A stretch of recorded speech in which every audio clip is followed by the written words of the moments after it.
So we are whirring away on my screen, but undoubtedly we are actually live in the group. So I'm sure that many of you won't get notified just yet. So what I'm going to do, actually, I should have thought of this before. I could have tagged a few of you in it. So let's actually just go to the group, check that we're there. Yes, we are. We're live. So I know that no one's here yet, but when you do join us, do say hello. So I've got the most amazing guest today, and I'm going to tell you how we met as well. And lovely to see some of you already there. So hi Claire, hi Tracy, lovely to see you. Do smash the heart button because that actually informs other people that we are live on Facebook, and we want people to know. And the reason that we want people to know about this is because it's a really important topic. And that's why I've decided to bring Natalie on today to talk to us about cybersecurity. And that sounds as dull as dishwater, to be honest, cybersecurity. The truth is that Natalie has made it super sexy. And that's what we want. We want our security to be super sexy. So what I'm going to do is I'm going to give you all an introduction to who the lovely Natalie is, and then ask questions. Any questions you've got, this is your opportunity. So let us know whether you're on the live, and if you're on the replay, let us know with the normal hashtag replay that you're here, and you can ask questions. Natalie is in the group, and Natalie will come and answer those questions as well. I sure will. Yes. Hi, Tracy. Really interested to hear what Natalie has to say today. Excellent. Hi, Rivka. Lovely to see you. So any questions at all? All right. So I've got a little bit of bio that I want to read about Natalie, so I get it right. Now, Natalie and I have known each other for a few months now, and we met each other through the lovely Sydney Allison, who introduced us through the Power Hour. And anybody that wants to know about the Power Hour, just let me know, put down in the comments below Power, and I will let you know about that as well. So the lovely Natalie is a serial entrepreneur whose latest project is cybersecurity for humans. Her mission is to make cybersecurity interesting, fun, and sexy enough that you and everyone we know want to take cybersecurity seriously. She teaches people how to stay safe online in a way that's fun and informative and that doesn't break the bank. She offers courses for niche markets as well as consulting services to help digital entrepreneurs stay safe and secure. Now, what I would really like to know, Natalie, is you are a serial entrepreneur, but how did you get involved in this particular project? Oh, that's a good question. I actually, back in the day when I thought I was going to go do more management consulting, and I was getting a dual degree, an MBA and a master's in international communication, for my final, it's called an SRP. It's sort of like a mini thesis. I had to pick a topic, and I decided to pick, it was when the EU Safe Harbor Act had just come in. So I started doing some research. And after that, and I understood the implications of that, and also started researching in that topic about how the internet was really going to, just kind of infiltrate all aspect of our lives. Which it has. Which it has, right? Like people were still scamming pre-internet, but it was more in the forms of con men or, making phone calls or something like that. Today, it's just so much easier because it's done. So I just got really, really interested in the subject. Now, fast forward until about 5 years ago, I was consulting with I did a lot of small business consulting and startup consulting, and I was working with some owners or founders. And in the course of a 2-week period, I had 5 different people lose their websites. And after speaking to them, I realized that all 5 of them had given up full access or given somebody else their passwords. And I was like, why weren't you an administrator? Why did you give them full access? Why didn't you make sure you had it in writing that you owned the website? At the end of that, only 2 of them got their websites back. The other 3 had to recreate from scratch for a variety of reasons. Yeah. And so then I was like, what else are people not doing? And then I started really researching. And what I learned is that the number still holds. This has been consistent. 95% of all cyber breaches can be directly traced back to something that somebody did or did not do. So that's a human problem, not an IT problem. And Right. what I see in the marketplace is a whole lot of solutions that are all technical based, but really it's our own habits that we Yes. really, really need to change. That's absolutely the most important thing to do. You know, you're not asking, I mean, actually we are, right? We're trying to train cars to stop in case we don't look both ways across the street. But really the safest way to do is to teach our kids and ourselves to look both ways before we cross the street. So that's what we ought to do. So you said that you got started because within the space of 2 weeks, like 5 people lost their websites, and it was because they just literally handed over their passwords. What were these to people? So there was actually a couple of things, right?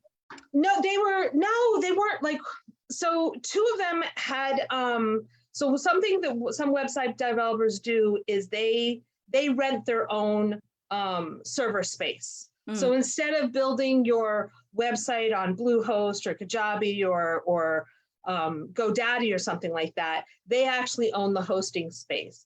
Right. Or they rented the hosting space. And so their developers had just disappeared. And because they hadn't put it in writing and they didn't have access to it, they couldn't prove that they owned the websites. And so, poof, gone. One of them was able to prove it because they could prove that they had all the stuff that goes on it. Another one, somebody hacked into their account, and an ex-business partner, and took everything because they used a simple password that they used for absolutely everything. Another one, their developer just disappeared and they never bothered getting the login information from, they weren't even sure where their stuff was being hosted.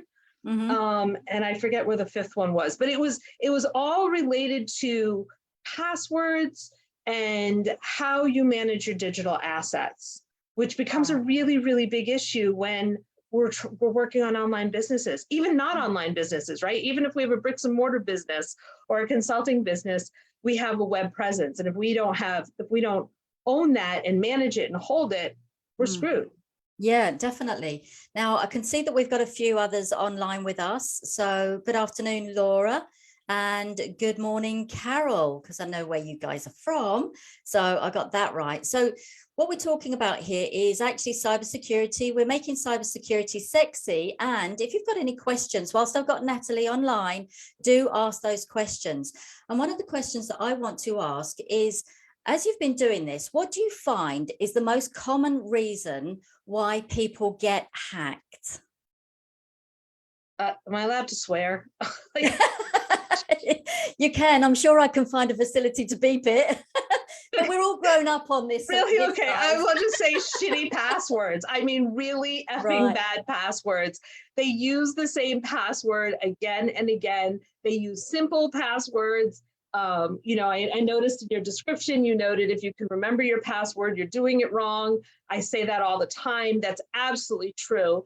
One of our mutual colleagues actually just recently lost access to over 50 sites because she used the same user ID and password for the stuff. And what happened is, right, they get, there's a cyber breach. And the cyber breach, when a large company has a cyber breach, it's not a little thing. They steal millions of pieces of data, if not billions. And oftentimes it's that user ID and password combination. Well, they get that, they post it somewhere on the black web and everyone goes, oh, well, I have expertise in these banks and I have expertise here. And they buy hundreds or thousands of them for no money. And then they just start trying them. And a whole bunch of people got really lucky because they don't even need to know where you're located. They don't even need to know what your network is. If they've got that combination, they're just going to keep trying. And that is, there's some other things, you know, making sure that you're safe, you know, to make sure you're safe online. But some of that can be mitigated by a security suite like McAfee or Norton Utilities, Bitdefender, something like that. But the biggest problem we have is by far passwords. I don't know if you remember, because you're in the UK, but last year, a year ago in May 2021, there was a Colonial pipeline breakdown in in the eastern part of the US, which Okay. with the Colonial Pipes pipeline actually serviced petrol, gasoline, to all of the East Coast. And it got shut down. And all we heard initially was that it was a cybersecurity breach. Well, turns out it wasn't quite that complicated, right? It was a compromised password. The compromised password shut down their entire billing system, and so they shut down the entire pipeline because they didn't want to lose millions of dollars. And so for about 4 days, there was no gas going. The price of gasoline spiked all over the U.S. and hasn't really gone down much since. Yeah. But So that's crazy. So it can happen to like the solopreneurs, the small business owners, and these massive companies. So you would think Happens that to massive everybody. companies would know better. They have, so here's the difference. They have the money and the time to do the training, and they make sure that everybody does the training. Interestingly, Colonial Pipeline is actually not a very large company, right? It doesn't have hundreds or thousands of employees. A lot of what they do is contract work, which is a whole other thing that we can get into or another time. But what they do is they're not taking it seriously enough, or what people are doing is doing what they have to do at work, but not doing what they have to do at home to make sure work is being taken care of.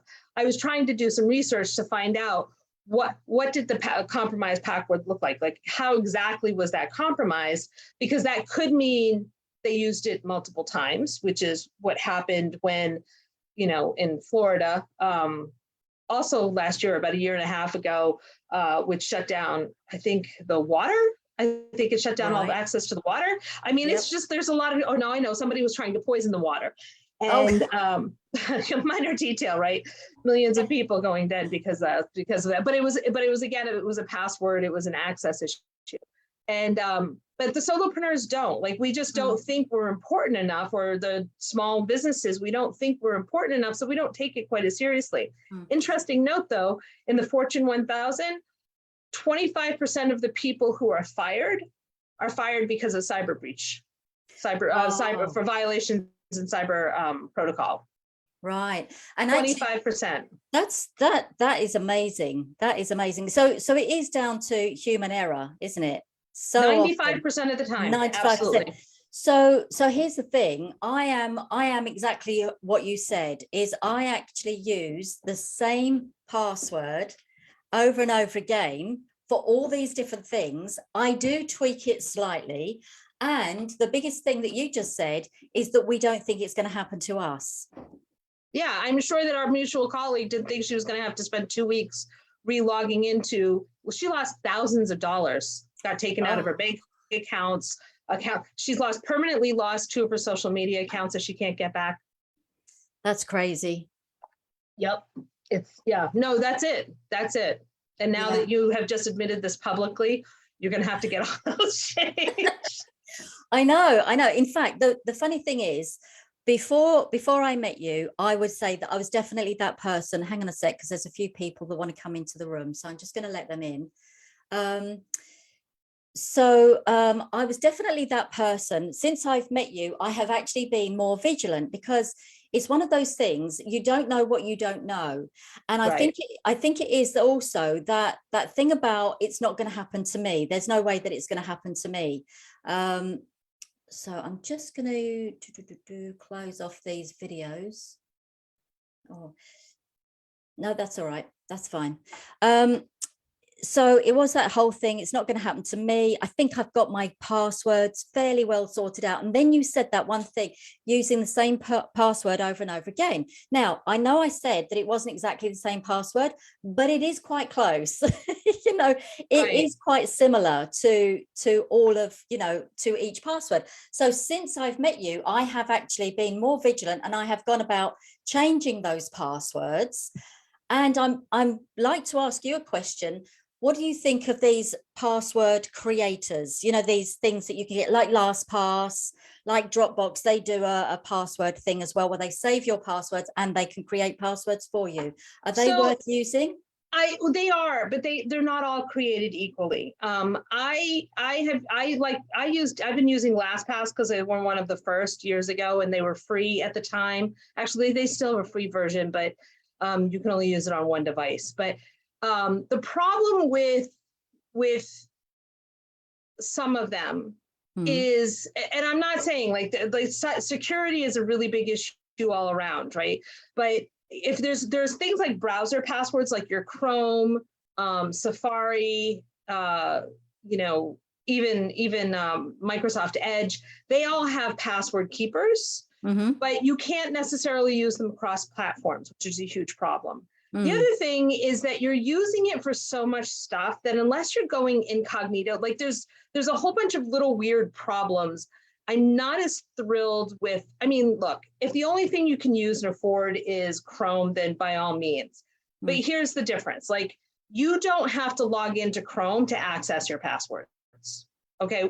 Once you're logged in, it stays in because they want to be able to track you to sell ads about you. In something like LastPass, and the other thing is they don't generally also create random passwords. Those are password managers almost exclusively. In something like LastPass, you can create the system will create a random password. I couldn't tell you what my passwords are because they are capital letters, lowercase letters, numbers, and characters. And I change the number. My passwords are never less than 16 and can go as high as 30. And I constantly change the numbers, right? So if somebody goes in, they won't say, oh, she really likes 22. She always does 22 characters, right? That because I don't. I constantly change it. And so I don't know what my passwords are. I literally don't know them. I probably could remember one or two that I haven't yet changed or something, but they're an exception to the rule. So I think they're super useful. In fact, because of that, I'm doing and people get overwhelmed by this idea. When you've got 50 or 100, I mean, I must have 200-300, between personal and business accounts that I track in LastPass. And it could be overwhelming when you look at that and going, I can't even do that. So I'm just not going to think about it. Or you could end up like our colleague and just, you could lose 2 weeks and several $1,000s. But so that's why I'm putting together the password masterclass is literally, I want to walk through with people the process of doing it because it's not as complicated as people think it is. Right. It is when you don't know the language, right? But everything that I see about it, I want to hold your hand or hold their hands and show people. And once you start doing it and you realize that, I can pop up my phone. I can't see my phone because of the screen, but I've got my phone, my LastPass is on here, or I jump on the computer. I can use my LastPass on there. It's all there and it's separate because it's in the cloud storage. Yeah. So, okay, tell me something about that, because that fills me with a little bit of dread as well, is actually handing over the control to an app that can actually give me and generate all these different passwords. So my fear around that would be, what if I've lost my computer and my phone? But then I suppose because it's in the cloud, that's okay. Yeah. So you're saying everything is in the cloud? Everything is in the cloud. Is it wise to actually have that on a, say, like a stick or something as well? Or is that way too insecure? Well, I guess it depends. So here's the problem. So there's one of those password managers called KeePass. And they offer, they used to be just on a flash drive. You would just get it on a stick. The problem is you lose the stick, you lose everything, right? Sure. I mean, unless you're someone who never loses anything. I've got 3 kids. We lose stuff all the time. It shows up ages later, right? 4 years later, I'm like, I was wondering where this sock was. And we re-cleaned this room like 17 times, right? So there's that. And so for me, I am not really feeling safe about that. However, if this is like just for work and it's just something that needs to be really secure, you take that stick and you put it in the safe, which is again behind another code and oftentimes a key. So there are multiple layers. For people like us, LastPass ends up being the best deal for a lot of reasons. So for example, you have your stuff stolen. Okay. Now, interestingly, what I do is we create a, you have to create a master password, right? Mhm. The master password, which can be a long phrase or something that doesn't make sense. So, that wouldn't have, might have a math problem in there, might have some code words, whatever it is. Like, you've got to create one that makes sense to you. I know what mine is because I've had to log in plenty of times, and it makes no sense. But it's a series of word and phrases, some capital word letters and so on. I actually physically write it down on a piece of paper, not typed, and mine is sitting in my safe. So if I ever Right. forget it, I can go and look There. it up. Okay. Yes. So your password and your computer gets stolen, and you have stuff on there, or clients you have to worry about.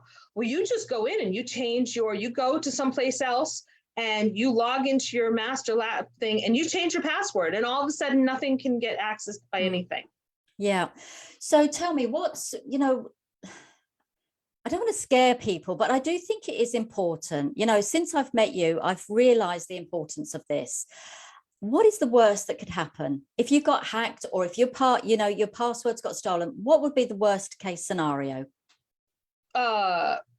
Say It's it as it pretty is. bad.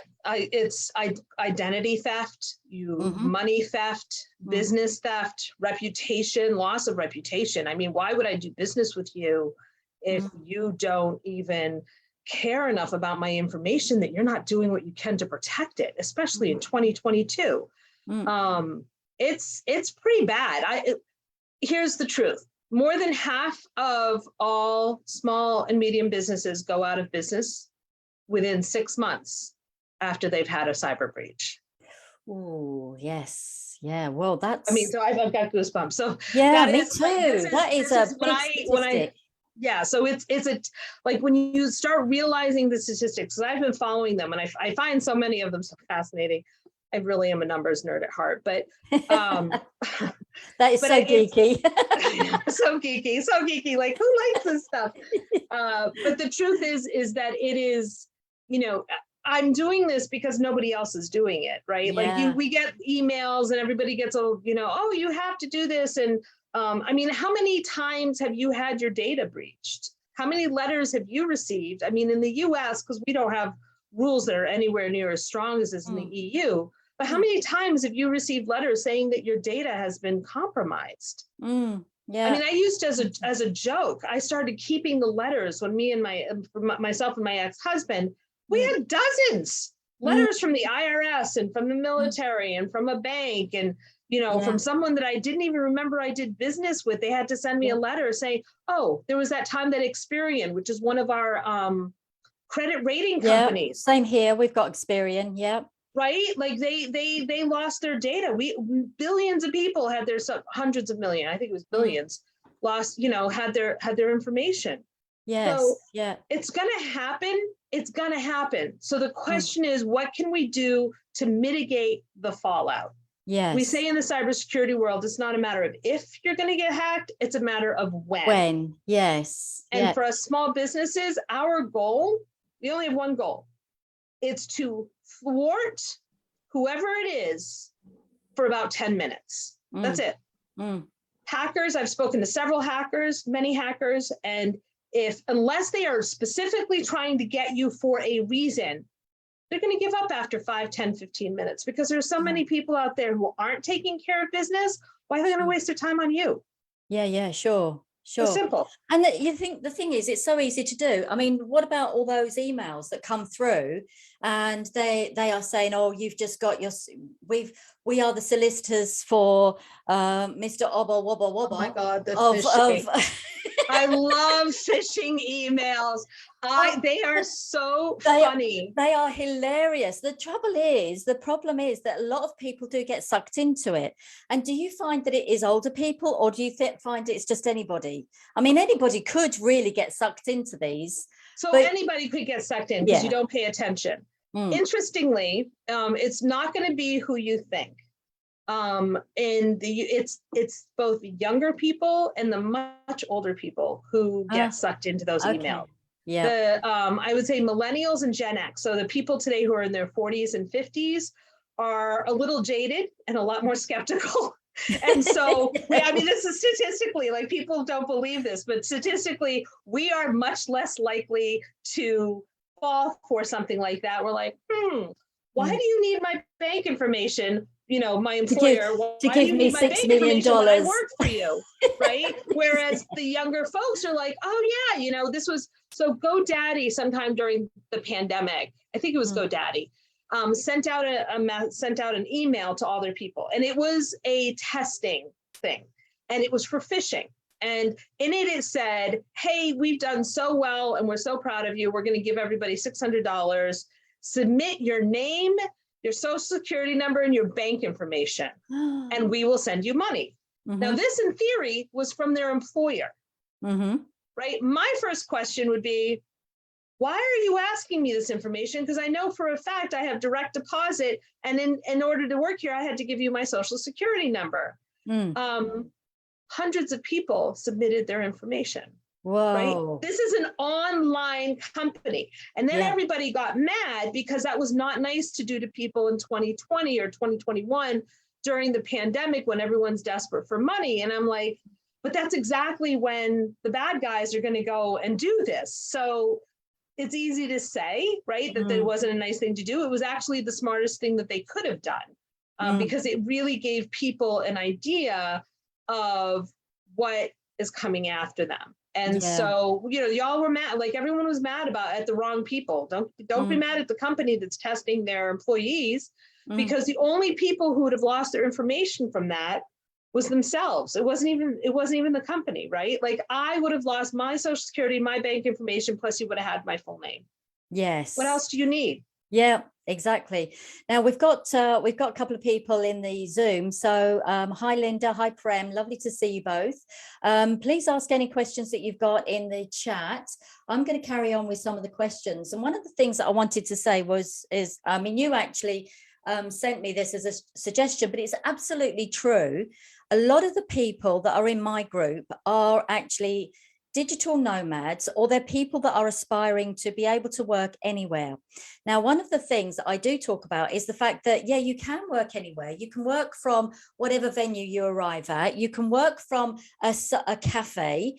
You can actually work from these sort of hubs that get set up in a lot of resort places, you know, the ones that are particularly used to receiving digital nomads. However, that can be very, very unsafe. So how can we actually make sure that we help our digital nomads and those people that want to be the entrepreneurs that work anywhere? Is it the same sort of thing? Just keep everything very secure with your passwords? Well, obviously.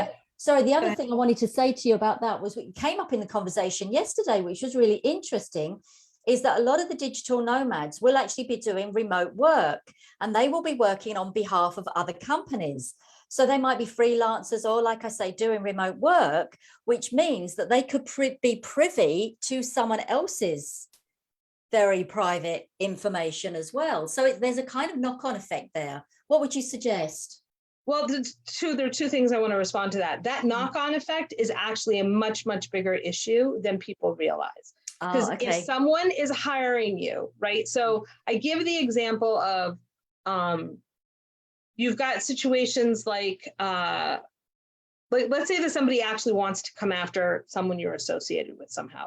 Maybe you're an executive with a company, or, you know, let's say, because this actually happened, and I'm trying to remember, I was trying to look it up and I couldn't figure out what it was, but they wanted to get a worm.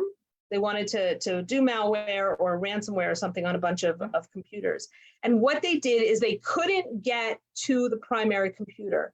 So what they did is they literally tried to figure out who their vendors were and found the weakest link and went in that way. And the vendors is because we're all connected in some way, shape, or form. I mean, we're not the World Bank. The World Bank has an intranet, right? They have not an internet, an intranet where everything is a closed loop. But let's talk about even something like that. If they're using my Wi-Fi and my Wi-Fi is not safe, and my girlfriend who works for the World Bank comes over to my house and accesses the Wi-Fi, my Wi-Fi, right? And my Wi-Fi is not safe, they can jump in maybe through my Wi-Fi or through one of my devices to eventually go into this. And so as we have access, as we're working either as contractors or some other position that is not directly within the company, then we could be held liable for that breach. And for most of us, that's going to do more than break the bank. That's a lifetime of poverty and misery making up for that. So we have to do, especially digital nomads or entrepreneurs for small businesses and stuff. We have to do things a little bit more differently. I would recommend, especially people traveling around the world, to use VPNs. Yes. A VPN is super important.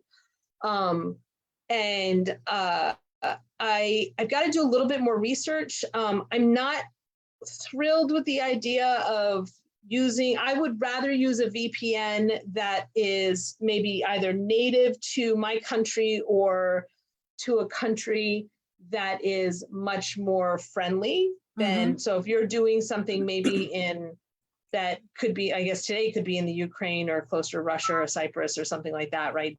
There are parts of that are really, really beautiful, but you might not want to use a VPN or some parts of the world where they're trying to limit access to outside information. People are using VPNs to get there. So I would recommend doing that because that keeps your access where you are secret, right? There's a multiple. I'm giving you all my trade secrets. Don't give away all your trade secrets. but there's multiple levels of security, and the VPN is one of them. Important to access it. Right. Okay. Now, you have actually got a masterclass coming up. You mentioned it earlier on. What's the masterclass all about, and who's it for, and when is it? Okay, so my masterclass is on next Wednesday, the August, 10th? I think it's August 10th. Okay. And it's 2 p.m. Eastern, so it's about 7 p.m. 7 or 8 p.m. your time. Yeah. Okay. And the class is actually, and it'll be recorded, but what we're going to be doing in that class is it's a master class of mastering your passwords. I want to overcome the overwhelm with the passwords and to get you in a really good place. And that includes helping you to literally walking through the process of downloading LastPass, or LastPass is the one I know and use. If there's another one that you're really interested in, like in general, I'll look into it because I want to explore more of them. And then start the process, like discuss what makes a really good password. Like I know people who use LastPass and they're pleased with themselves, but then they create all their own passwords. Right. And they're still almost all the same. Like that defeats the point. Like now all you're doing is just tracking what sites you belong to, and you could do that in an Excel document and not cost $48 a year. So or $36 a year, right? Yeah. So so that's what we're going to be doing, walking through the process, getting it started, then towards the end, putting it on multiple devices if you want to put it on your phone as well, so that you can start setting it up and start using it. And I promise you, once you get over that initial thing, you're going to wonder how you lived without it. Like you will. I can't even imagine living without it. Yes. Yeah. Well, I think it's a good place to start. That's for sure. And that's on the 10th of August, 2 p.m. Eastern. That will be 7 p.m. BST. So if they want to sign up for the masterclass, how do they do that? Have you got a link? I will put a link in the thing. It's actually under my my other company, startuptoolkits.co. And so I'll put a link in the thing. I would like to answer Linda's question, though. I see in the chat that she asked a question about using two-factor authentication. It's a really good question. Two-factor authentication is really good. They're calling it now multi-factor authentication because oftentimes it's more than just two. The authenticator apps will actually require you to pick how the information gets sent to you, and so that makes it a second. It's just multiple layers. So more layers is better. They are useful, but not exclusive, right? Because the best things that work are the ones that are going to depend on, like if you already have the same password with everything, then it's just a matter of spoofing your email or phone number or something like that to be able to access that information. So they're still good. They're still better than not doing anything, but you really still need to have complicated passwords. Mm. So really the sort of overarching idea of the cybersecurity is you protect your assets like your website, you protect all of your passwords. And let's be honest, we have to use passwords for even the most innocent things. Logging on to someone's training program is another password, which if you do end up using the same password for your bank account, then who knows can get in there. And I think part of the problem is that quite often we are very trusting of the sort of system that's been given to us. And it is a case of we don't know what we don't know. So I'm kind of saying that on behalf of the collective of saying, this is so true there are so many things we don't know what we don't know. We don't know how bad it can be because we just didn't know. And sometimes you've got to educate yourselves. This is why I want to say thank you for coming along to do this interview, because I think this is just scratching the surface of it. We're just giving people that seed of just investigating how they actually protect themselves online. And I mean, it's a huge topic and I've been absolutely fascinated. And I have been literally, honestly, everybody that's been listening, when we're on our networking events, Natalie tells the most incredible stories. As sad as some of them are, you say it in such a way that it creates that humor and lightens up the most awful things that have happened. Some of it's really so ridiculous. Like I just like, oh my God, I know. I don't know. Life is kind of absurd. You've got to take into consideration. I know, it's absolutely nuts. Now, what I'd like to do at the end of all my interviews, I love to do like a quick fire question.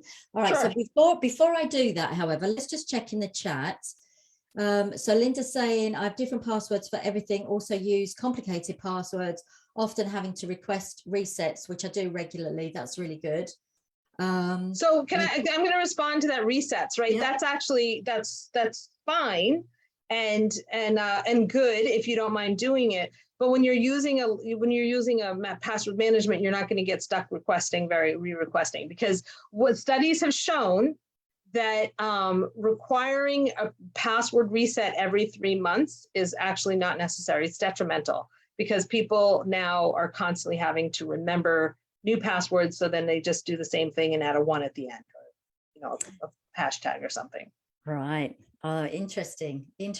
All right, great. So Linda, if you've got any more questions, and Prem, if you've got any questions, please put them down in the chat. Okay, so she's saying here, I got locked out of my Microsoft Live account. This was a major problem as some emails are part of your security feedbacks. That's right. Oh, yes. Yeah. You're dealing with a whole other level of issues. Yeah, it's tough. It's why we need to get this very fundamental piece cleaned up and fixed. And then I also have a whole theory on emails that that I'm not going to go into here, but how many you should have minimum and what you need to use them for and stuff like that. But it makes a huge difference. Absolutely. That's a huge problem. Great. Well, I think that we should actually have you back and we can talk about another cybersecurity topic. And I definitely think that you actually make it very sexy because you're fun. You are such fun to talk to. You're really fun. Thanks. So I'm going to put you on the spot now and Sure. ask you some quick fire questions. All right. So first one, what is your favorite word? I don't know. I guess I got some good swear words I like to say, but Say it. Oh gosh. I don't know. I can't. I'm an English major, so I just love words in general.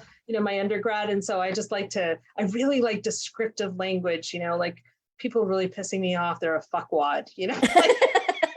Something that's a little bit more original.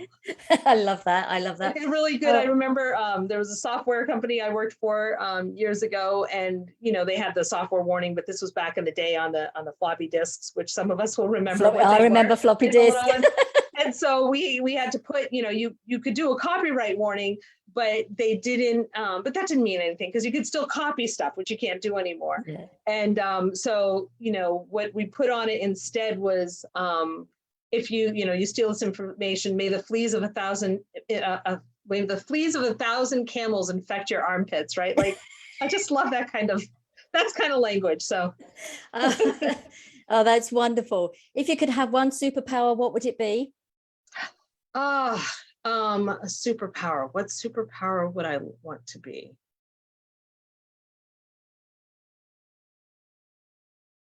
Oh gosh, I would love, like, what do you mean by superpower? Any superpower, whatever you define your superpower to be. I would just love to create joy. Oh, now that's a superpower. You do already. You have that superpower. Take away And sadness then. if you could switch lives with someone for a day, who would you choose? Oh, you know what?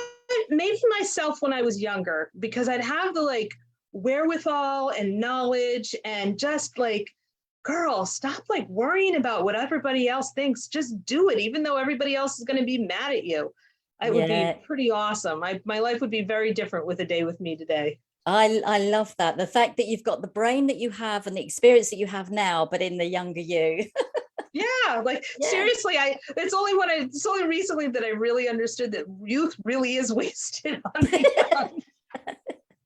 Oh, that's so true. That is so true. All right. So just to round this up, you're going to provide us with the links to your masterclass. Sure will. Whether you can attend the masterclass or not, I think you said that you were doing a recording for it as well. I am. There will be a recording. I have a group that I set up for it just because it'll be easier to break stuff up, but it also will have the class will also be left online. Yep. And we also have a group, cybersecurity. And I haven't done a lot with that group because I wasn't really quite sure when I initially set it up ages ago how I was doing this, but with the focus and how I'm approaching this now. So Great, great.